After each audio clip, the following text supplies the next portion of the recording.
And welcome to the latest edition. What is this? Season 2, number... I don't even know. 6? Season 2? No, I've only Season done a couple of third. 4. I think this might be third podcast that we've done in the new season, spring season.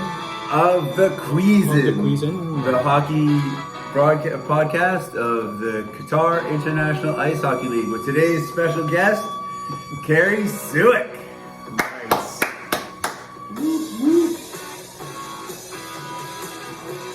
So before we start, I just wanted everyone to know that we had 2 songs geared up for the start of this. So if Greg Scott's Cats had lost last night, this would have been the one we would have started off with. I know this. Hello, darkness, my old friend.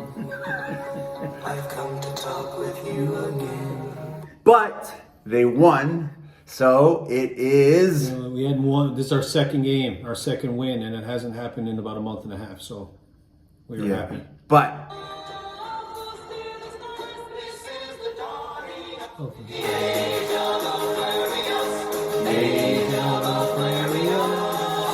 Who's the artist for this? that is the Fifth Dimension. Yeah. Here we go. The A little bit of the Ice Cats are coming of Let age. the sunshine.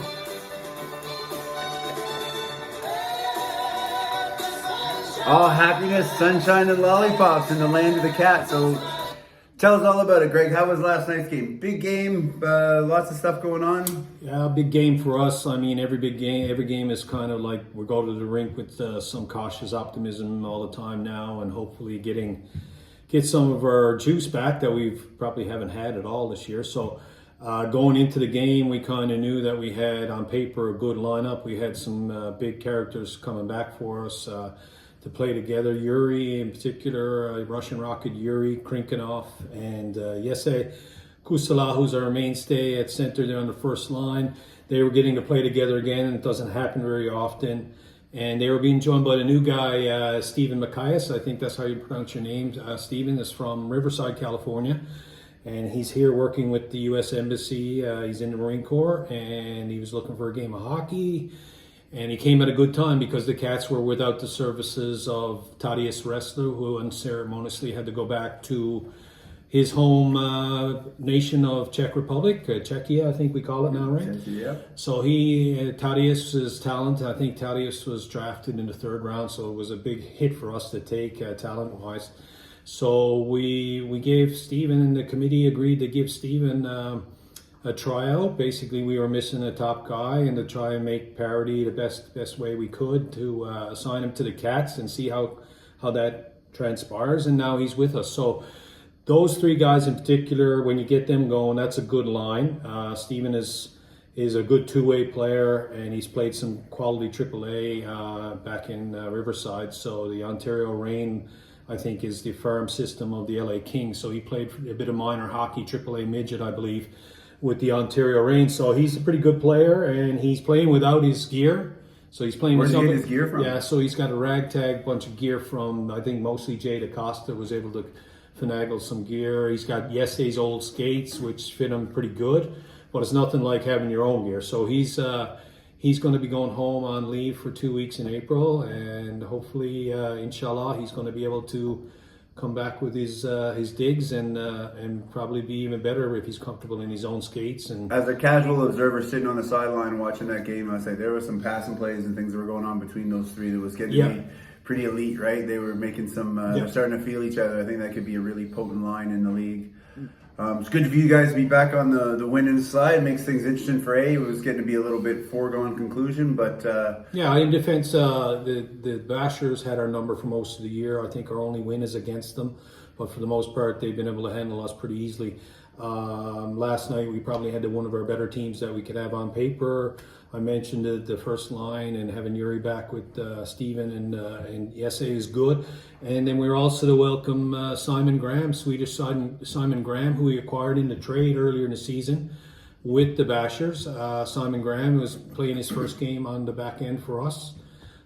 He's back from his work commitments in Barbados, I believe. He got back 2 days ago. So he's great addition to have back there for us. Solidifies the back end. And Bence was out for considerable amount of time with contusion to the lower extremity. We'll call it LBI, lower body injury, and I can't go any more into it than that. We don't want to target it too much. So Bence is back in the fold, and when Bence is there, he solidifies the knee a lot and takes a lot of pressure off. So the big question is, when do you guys play the Kings? See what the putting in the fire. When are you guys playing the Kings next? So we have a match against the Kings tomorrow, Tuesday night. We have your full lineup, you think? I think we're pretty confident that we may have the same lineup that we had last night. So, which is good for us. This is probably the best lineup we've had on paper in a while. As far as I know, everyone is back that played last night's game. We've got a few guys out of town. Mika is out of town. I'm not sure. Graham. I think Graham Hart. I think Graham is on work detail this week. He's an instructor with the Fire Academy here in Doha. So I think he's been moved around. He's not able to make games, so he'll be out. Mika's been out for extended time. Of course, Mika's a pilot. And Knife Al-Ramali is with the holy month of Ramadan. Knife is from UAE, so I think he's been traveling a lot. So he's not in town. So those three guys are out, but we have a good contingent going tomorrow. So, Kerry, did you end up playing last night? Did you play in that A game? I played the B game. All right. I saw you getting dressed. There was some We talk didn't, about... we didn't have a second goalie for the A game, so I said I'll show up, and me and Rejan were playing the B game after, so we both showed up, and Rejan decided he'd do it. We were talking about doing half and half against Posse, and then the teams were kind of like, "Wow, wait a minute, blah blah blah." There was a little chirping. How have you found it this year with the? I mean, we've been talking on these podcasts about the quality of the A. How you find it when you're called up to play in the A games? Is it pretty intense? No, it's not bad. Like I find B games are more difficult because Do tell. nothing ever goes the way nothing's ever predictable. Right. Like Your defenseman's there, and all of a sudden he's not. yeah. Or there's all of a sudden there's three offensive players in the crease and no defense. We try our best. I face a lot continuity. of I face a lot of 3-on-nones, Right. Yeah. But yeah, tomorrow night for the A game for you guys, it's Chris and Mohammed playing. Chris Cormier and Mohammed gonna play. For the A game? Yeah. Mohammed the goalie? Yeah, Is that right? so I assume, yeah. Okay. He's a solid goalie, and Danilar's been working with them a lot, right? Danilar, the new Russian goalie, so He's pretty good. Danilar is the new Russian Is he goalie. Russian or is he Kazakh, isn't he? Or I'm not sure. I think he's Kazakh. Maybe it's Kazakhstan. But he's hurt right now. He's hurt. He's got yeah. was it groin? So and He's it's groin. and Farid is hurt too. So Uncle Farid. Yeah. I haven't seen. Yeah, how long has Farid been? he got hurt the other day. And, I haven't seen him in the game, nets right? that much anyway. yeah, he's always there, but he got hurt on Friday. So yeah. It's been good with having the A and B and having the B goalies and stuff, because it's giving guys like the goalies that get to play against guys that are the same, and the players get like, sometimes B guys struggle to score. So if we have like Danilar in there, good things aren't happening. Right? Danilar against Thomas Tyson, it's Tyson Thomas. It takes a little bit for us to make it score, right? So it's good. Good competitive games. What else going on in A? Let's talk a little bit about where it's going. I think Kings are still in front. Are they going to post it the whole season comfortably in front? I think they were going into last night's game. I think they were 8 points ahead of the Bashers. Bashers are so that basically you're talking about a 4-game turnaround there. There's enough games I think left that the Bashers conceivably could catch the Kings. They don't have to run the table, but they'd have to be probably at around 750 winning percentage here on out. So that means they're going to have to beat those Kings. We call them the oil queens. We've been calling them lately, just to the animosity is building. So let's see how the queens handle being queens. desert hockey trash talk. So I think the Bashers could conceivably. I don't think it's going to happen. I think the Kings will hang on. But I know that Jeremy, one of their top picks, Jeremy Smith, is going to be out apparently for a few games now, maybe 3, 4, 5 games or something. He's in vacation, I think, in the States right now, so he won't be there for tomorrow night. So that bodes well for us because he's top scorer in the league, right? Is he tied? He is top scorer. He just took it over. So he's really somebody that is to watch for them. So we'll be Hayes will have the plan. Captain Hayes will have. Hayes will have a plan, that's for sure, right? He's been sitting there thinking about it, right? Yeah. Nothing short of he's not thinking about Line juggling. I think I don't know if they're going to get Peter Gaddor has been out indefinitely for them, but if he was in the lineup, just adds another top echelon player. So we're not sure what Peter's status is, but I think if they get him back, then geez, we've been saying how can any of us beat them? But that's why you play the game. So I think the Bashers will probably end up being second.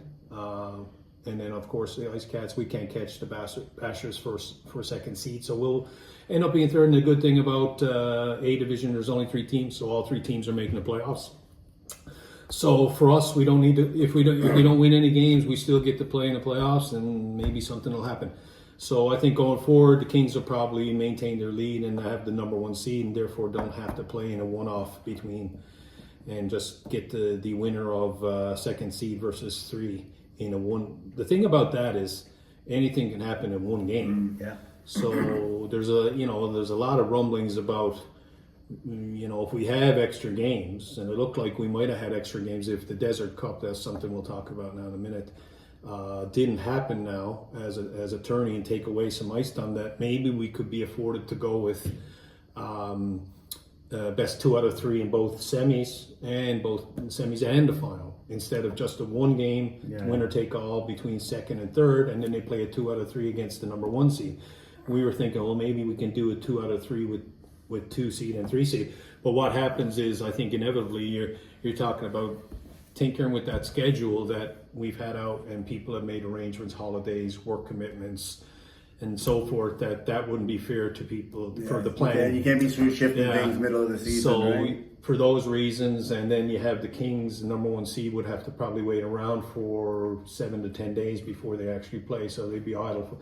So that's not ideal either. So for those reasons, I can understand why we're keeping it the way it is, and going forward, I think I can say that as an observer from the sidelines, that the level of A's even went up another level this year. I think it's been pretty. The people watching have been pretty impressed. Like even the people watching from the stands, other than poor little Filipino kids learning what an F-bomb is and multiple F-bombs when. People are saying puck. No, but I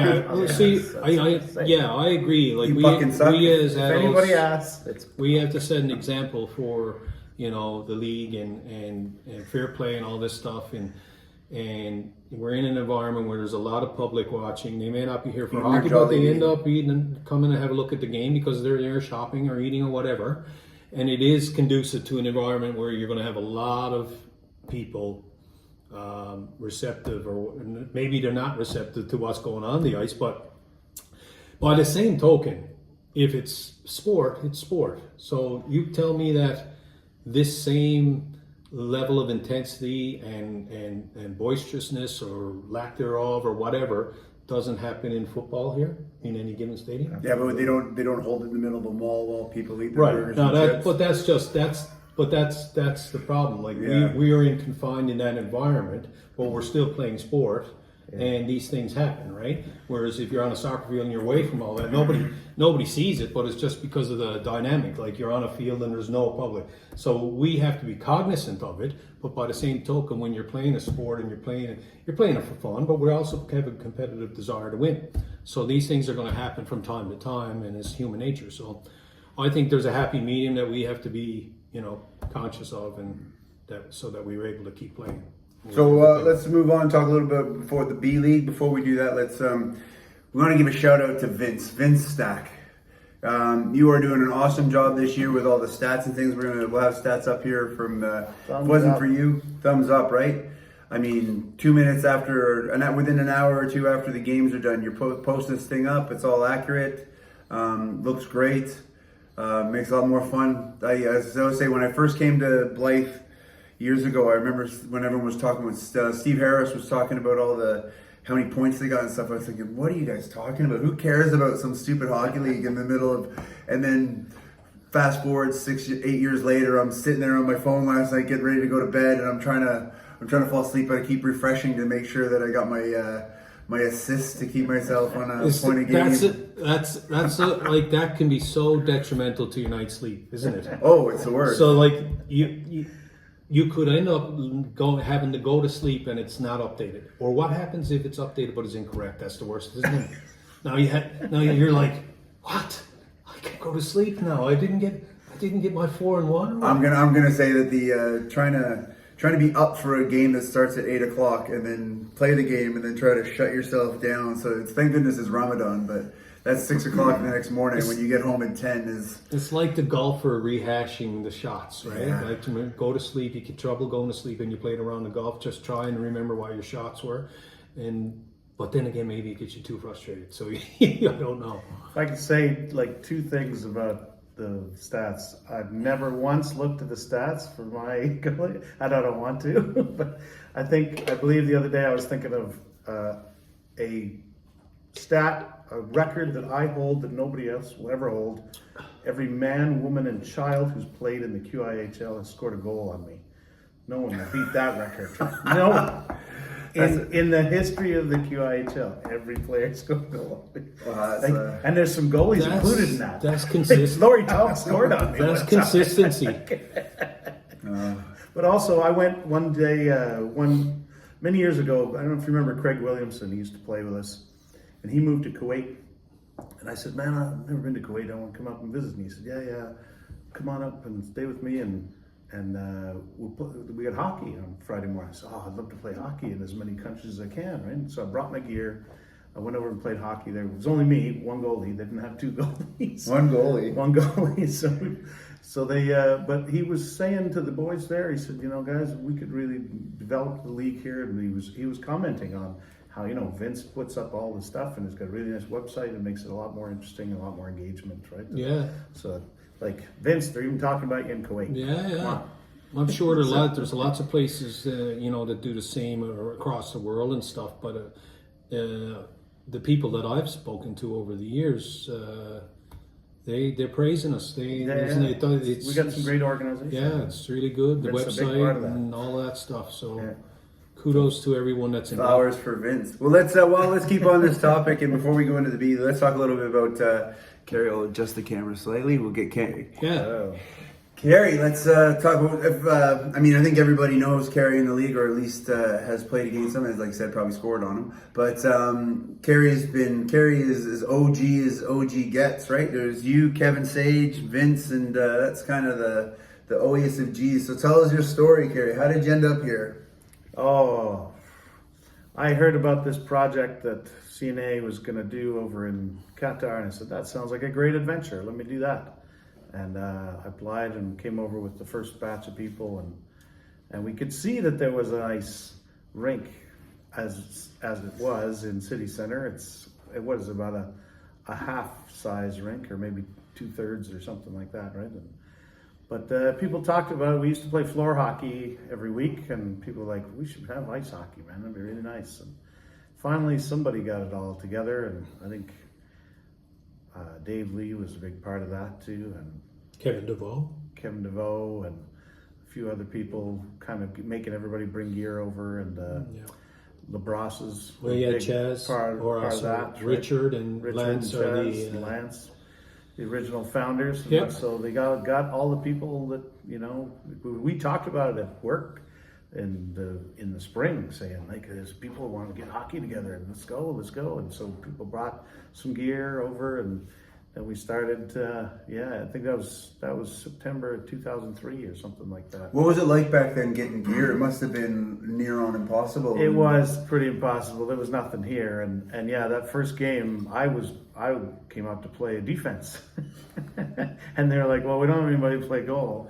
So I think Chaz was playing in goal, and then they had a spare couple of pads and whatnot, and blocker and trapper, but they didn't have a second mask. So I played game with no mask, And yeah, we played The lucky thing yeah, about that, it would not have been done with a puck. I don't think Well, I think we played with a puck that first game, and I was like, oh my. I was like, whoa, take it easy. You're going to do a Gump Worsley or a Jacques Plante on everyone. And but yeah, then eventually, yeah, we had to play with the ball down there because we just kept breaking the glass. yeah, the liquefied. Right. I can remember well. I looked for those balls over the years when we were at City Center. Every year in the off season, I'll be trying to find what website carries that ball. Yeah. Sir, we don't make those anymore. Well, do you have any in stock? It was called a blue. It was called a nitro, I think, nitro ball, and it was blue, liquid filled, low bounce, and it was perfect for what we needed because you wouldn't break anybody's face with it or anything. It would sting. Yeah. A few people got it in the lips, and it did sting. Not as bad as the old orange Milac. Oh yeah. The Milac had ones that would freeze in the winter. You'd play on the street, and some like stones would probably come with it. Yeah. And you get it in the lips, and a lot of cracked teeth back in the day. Kerry's from Labrador, right? So Kerry can attest. It's always frozen. Anybody from Canada, I guess, can attest to the frozen balls. But that, I remember Kevin Dersh used to always complain about the ball. He hated it because people could come in with one hand and kind of roof it, roll the puck up your body, and into like a yo-yo, yeah. It was, but then he was always advocating for that, like that puck with they had a center hard section, and then the outside was like softer cushion. And those. I'm so glad we don't have to think about these things now. We've got everything's moved we used onwards to, and upwards. At that time when we would play the whole year at the City Center and obviously get used to a ball which is lightweight and cushy, and then we would travel to Dubai in April or maybe Abu Dhabi in the fall and go to these tournaments where it was normal hockey, normal size rink and a puck. And of course, everyone got used to the ball. And then when you try to pass the puck in your first game in Dubai or something, you're like, oh my God, it's like a curling stone. What's with this? You know, my wrists are like chicken wings. Like, what's going on? Right. So it took a big adjustment when we used to go away before we were able to play with the puck. We notice a difference when we play at when you play at the ABHA at the Oryx Arena. You can tell like that's a much larger ice, and it definitely. You feel like in the corner, in between the blue lines is a lot bigger, and in the corners it's just acres of land, right? You sort of you can get lost over there if you don't know what you're doing. Yeah. So Kerry, tell us a little bit about your hockey background in Labrador growing up. So if anybody doesn't know, Labrador is kind of the forgotten part of Canada. It's that's why it's called the abbreviation, or what do you call it, the acronym NL, Newfoundland and Labrador. Yeah, it's right. That's what the L is for. The L is not for land in the word Newfoundland and Labrador. So Kerry staunching about representing his. It's attached to Quebec. It's part of Newfoundland. Maybe 1% of Canadians have ever been there. It's a very for you is it with Lab City or Wabush? Lab City is where I grew up. They're 5 kilometers apart. It's like 2 cities, right? So. And then after that, there's nothing. Yeah, it's a wilderness. But yeah, I played 1 year of organized hockey, and then when we just played street hockey after that. Never played any organized after that, but I played throughout my life, but mostly played goalie all the time because nobody else. Did you do a lot of pond hockey in Labrador, or? Yeah, street hockey. Yeah, there wasn't much pond hockey ever, but it was. Kind of had to go further away from the town to get to a pond, I guess, and stuff. No, there's lots of ponds. It's too much snow to clear. Right. That's probably the number one. Too much effort. Yeah, unlike the east coast of the island, where I'm from, where the snow would come one day and it may be gone before the end of the day. Yeah, like stick around for the ice is 3 meters thick, but so's the snow, right? Right. But has Labrador ever produced any like top players? Not that I'm aware of. There was one guy from Lab City who was on the St. John's Maple Leafs when they were around. Was it Gillingham? Gillingham, yeah. Yeah, Todd is Todd. Rest in peace, Todd. Todd passed away. He's the same age as me and Kerry. Both born in '69, and Todd was same year, '69. And I know Todd from playing minor hockey in Newfoundland. Todd Gilling, we knew him as Gilly, and a great character hockey. He played junior hockey in Trois-Rivières, Quebec, I believe. And he probably grew up in, I didn't know him, but when you mentioned it, Lab City, he originated from Lab City, moved to Corner Brook, I believe. Yeah, something like and that. played minor hockey, grew up playing minor hockey for the Corner Brook Royals, who we used to play against nearly every year in the provincial tournaments, the All Newfoundland tournaments we used to call them, All Newfoundland Labrador tournaments. And Gilly played with St. John's Maple Leafs. I think he might have had a few games with Toronto. He may have, yeah. When I was in St. John's I went to see a game and he was playing, so I didn't get to see him or talk to him or anything. But a real character growing up. And I didn't know him when we were younger. Like, it was only when we played minor hockey. But then he moved to St. John's. Obviously, he was playing with the baby Leafs for years and a fan favorite there. He dropped the mitts quite a bit, and he was a fan favorite. So rest in peace, Gilly. Well, he's the only one that comes to mind. There's probably others. Yeah, there's probably others. But and there may be some from Goose Bay, like Goose Bay, Happy Valley Goose Bay, and Labrador City Wildborough. Right. A world apart, right? I mean, Literally. It's a large piece of land with 35,000 people in it, right? Like, right. So, How big is Lab City? When you say city, what are we talking? 10,000 people. Right, like, fair enough. Yeah. Yeah, that sounds about right. That's Canada for you, right? And Kerry, people don't know, Kerry's also very active in the theater here and a lot of other things. Kerry's always been a real community driver, Canadians in Qatar and stuff, but he does a lot with the theater. Any play you go to, there's usually Kerry on the stage somewhere doing something. Somewhere. Thespian extraordinaire. But we're happy to have him in the league, and I got to balance my ice time and my stage time. So. I don't know if I told you, I once was considering going out for one of the plays. I was going out for Little Shop of Horrors, but I don't know what it is with your production schedules. Oh my goodness, it was like the next 9 months, 3 times a week, and then when it got close, it was about 5 times a week. I said, this is not possible. How does anybody do this? But good on you, Kerry, for doing it. Yeah. Okay, let's talk about the B League. Kerry and I are both solid Bs.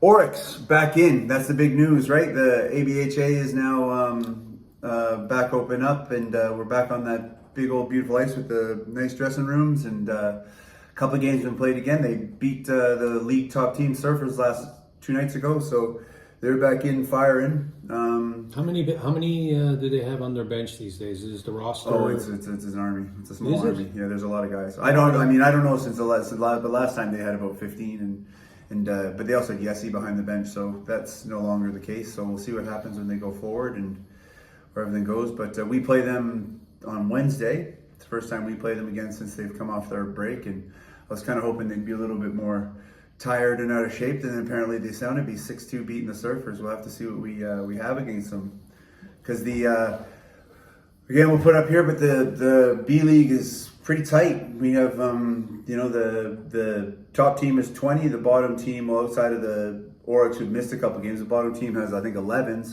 points, so it's pretty close from all those teams.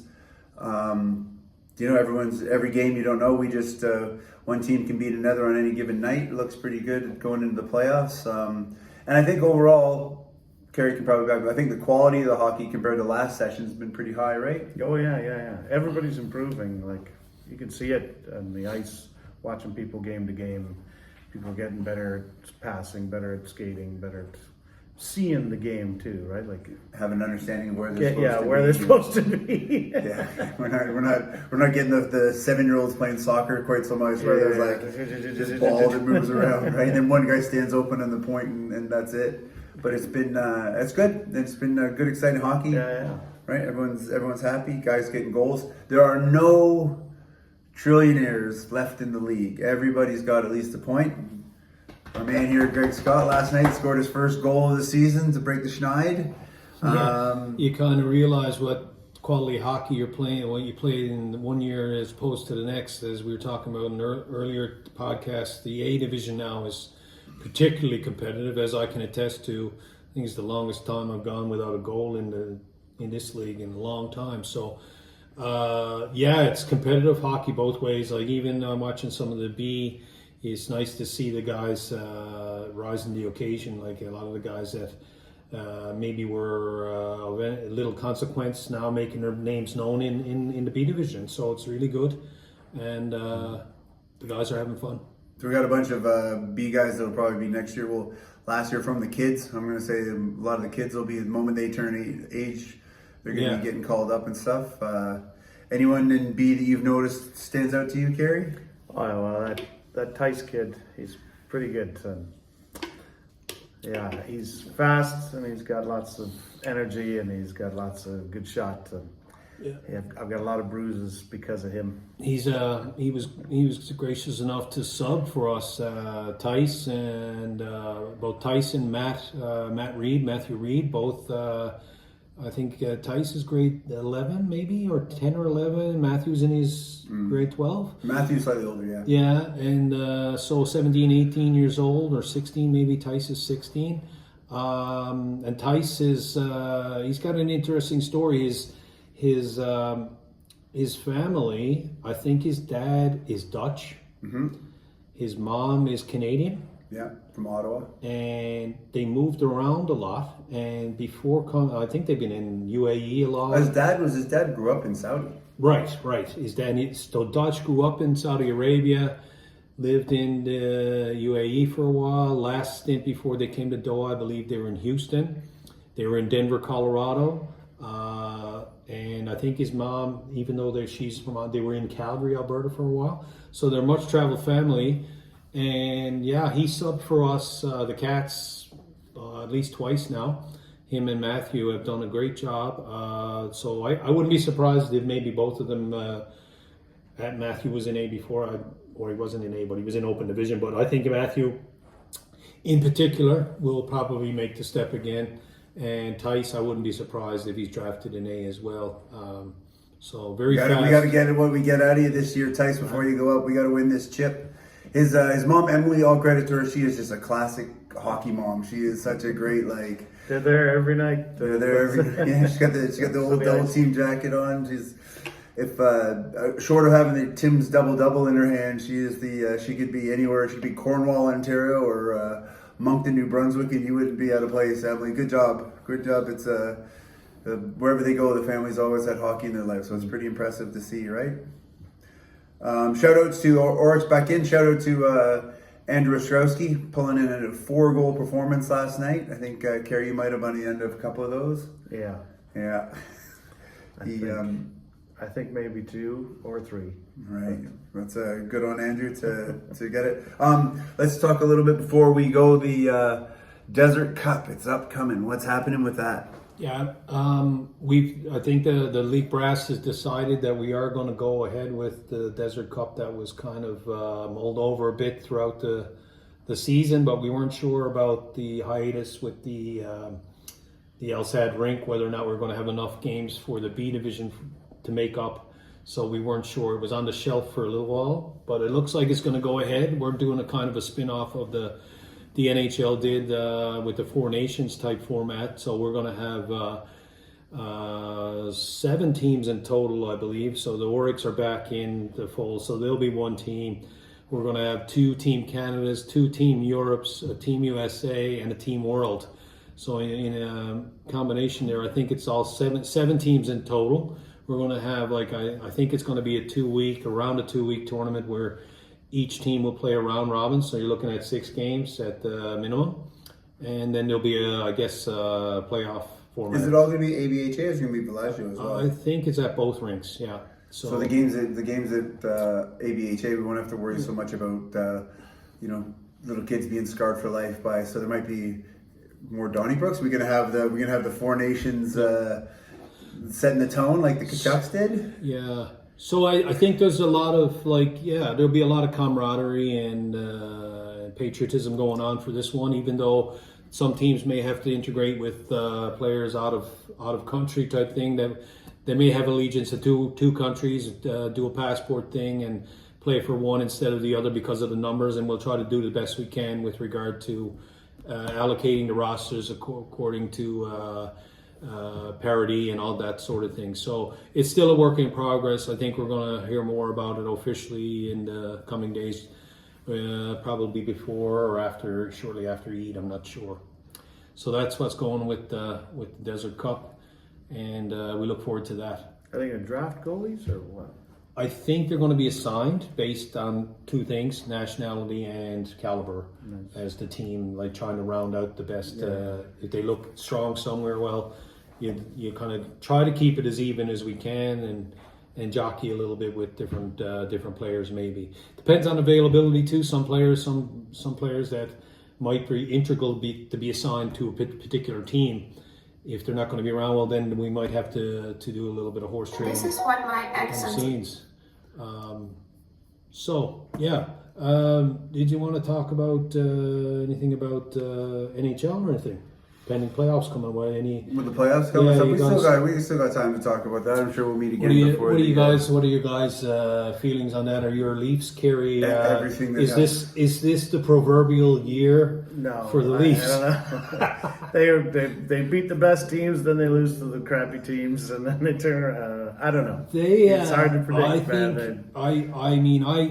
I find I teeter on both sides of the comedic side of things. I think it would be. It's not comedic if they do make the playoffs, but it'll be comedic if they go out quickly. But I think it's good for hockey the longer the Leafs are in. I don't have a skin in the game. The Leafs are not my team. This is their year. I'm saying, go Leafs, go. I think all us believers. I think it'd be great for hockey if the Leafs. I mean, I wouldn't have a problem with them winning the Stanley Cup. I mean, I don't care, but I will also laugh if they meet with some. It's time for a Canadian. It's a time for a Canadian team, but to win the Stanley Cup. Why not us? That's all I'm saying. Why not us? Come on, Leafs! I know. I wouldn't mind. They didn't make many good. They didn't seem to make a lot of trades to solidify. Well, I think they got better because they got Brandon Carlo is a good piece of the puzzle. Brandon Carlo is a tough stay-at-home defenseman. Rangy guy, tough guy, will fight. He's a physicality presence back there, and he's with the Bruins. Now, I don't think he was with them when they won the Cup, but they've been a perennial playoff team. They know he's got a lot of experience. He provides a toughness on the back end that I don't think they had. They got Scott Lawton from Flyers, who's a tough dude, two-way player that adds grit, and I think they already had the grit. Max Domi is a gritty player. Matthew Nyes is one of my favorite players. Amazing. Matthew Nyes is. I think he's only going to be better in the playoffs this year. He's got 25 goals. He's kind of like Tom Wilson. Tom Wilson with the Caps. Yeah. Tom Wilson's got 31 goals this year. I think the big difference, at least too, this year is they got goalies on goalies, right? I think it's the first time you've been they got. I think Stolarz is really good, and Wall has shown. I think Stolarz is their number one. He'll probably need. He's come back from injury and he's been really good since he's been back. Wall is capable as a backup. I feel like even talking about it, I'm jinxing. I don't want to talk about it anymore. You look at their talent. Their big four. They're Matthews, Marner, Tavares, and Nylander. There's no bigger four. Did you know, fun fact, Mitch Marner's a graduate of Blythe Academy? The school that I'm a principal, he went to Canadian one. Yeah, he went to that. They he's from Markham, is he? So they have a program for basically athletes and entertainers that can't really go to school. But he's a graduate of Blythe Academy in Toronto. So any predictions on who's going to be in the final this year? I'm not saying nothing. I'm not saying nothing about him because until the Leafs have to run such a gauntlet. That stupid Brad Marchand to the Panthers. See, I think what happens. Avalanche Leafs final. Every year, that'll be good. Every year, not every year, but in recent years, there's the President's Trophy winner who leads the league in points for the whole year. Yeah. Sometimes is not sometimes. The last few years, it's pretty much a given that the President's Trophy winner will bow out in the first round. Now, who could it be? Would it be Washington or Winnipeg? Looks like they're vying for number one. I think the Caps, even though they've had a great year, they're a good candidate to get taken out. They could get taken out by somebody like the Rangers. Yeah. The Rangers might get that last wild card, and I think then they would have to play the Caps or something. I could see the Rangers rising up and taking out the Caps. Never count out Shesterkin. But yes, it all counts on what goalie's going to get hot, what goalie because the thing with the goalies in the playoffs is once a team gets it's like in our league, Danilar. guys are going against him, they feel like I have to do something special to beat this guy right now, right? Like other than that one game where they And he's new, like and that. he's He's new, new, you so don't- you don't know where you don't know what's going on, and you feel if you get a team that feels like our goalie has us, that's the thing. Then guys can start, taking that chance. They can. I don't like the Oilers' chances because I'm still not sold on Skinner. I don't think he's going to get it done. No. Right. The cup could be won by about 7 or 8 teams this year. I think there's 3 or 4 5 teams maybe in each conference that could end up winning the conference. It's going to be the Leafs. But you know what I was saying to my wife last night? It's going to be the Leafs. I said to Heidi, wouldn't it be cool if the Caps and the Senators could meet in the final? But it can't happen because they're in the Eastern Conference. So it could happen if Ottawa makes it in. They're right on the cusp, I think. Are they Ottawa? I think more likely you're going to see Tkachuk on Tkachuk. Right, like that. Well, if he's back, yeah, Matthew, right? But if Ottawa gets in, they quite conceivably could match up against the Capitals at some point in the Eastern Conference. And then wouldn't that make for good TV? Back and forth national anthems and boo here, fights there, fights there. So that'd be cool to watch. The Capitals of capital city of Canada, capital city of the United States go head to head in a semi-final. Would be pretty cool. So I think though it might be Dallas that comes out in the West. They added Renton. they're always strong. They've got a good defense, low goals against. Ottinger's tested. So Colorado looks good too. Vegas is there. There's a lot of good teams. Go Leafs, go! That's all that matters. This is the year. I've been saying that since I knew how to say it. Can I just go Leafs? Go! It's so much better to be an impartial fan because then I don't have care. your heart broken every year. Yeah, you don't get that. Just have your heart I broken. cannot. You don't break furniture. Right. You don't have heart That's attacks. So I cannot talk because my New York Islanders have been irrelevant for about 4 years now. They had to go, and then they need to rebuild. So I'm going to say that and leave it alone. It's just that.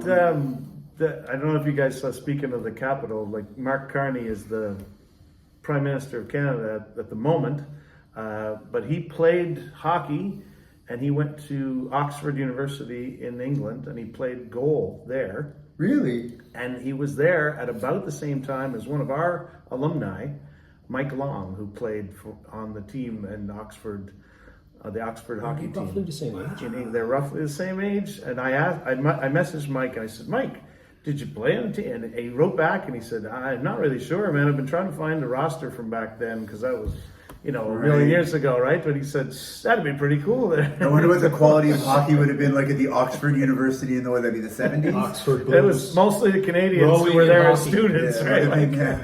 I had a professor that was went at university, and he told me when he first went to in the 70s, he played at UCLA, and he made the team, and they were blown away that he could skate backwards. They were the team was. Well, that's how Mike made the team in Oxford. They approached him and said, hey, we hear you're Canadian. Can you play hockey? He's like, yeah, but I'm not very good. He said, can you skate backwards? And he's like, yeah, of course. And they're like, we need you. That was it. They're starting skate defensemen, backwards right? is the main criteria. Right? What is that? Which you start to lose as you get older, by the way. Interesting tidbit of Mike Long, who was a long-standing colleague of Kerry and mine at College of the North Atlantic before it was UDST. And Mike is he a Rhodes Scholar? No, he wasn't a Rhodes Scholar.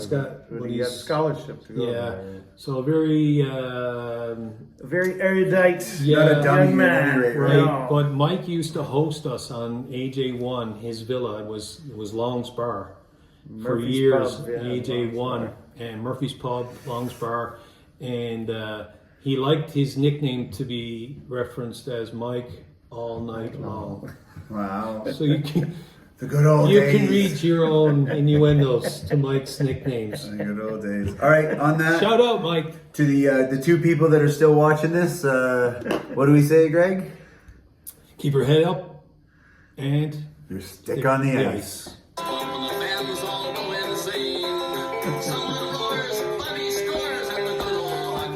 Great having you, Greg. Thanks for having me, boys. Game. Good to see you. Ramadan Kareem, Eid Mubarak. Ramadan Kareem. There we go. That was a good one. That was fun. How many minutes? No, Is, 45 minutes. Oh, that's a longer one. Yeah. Is who to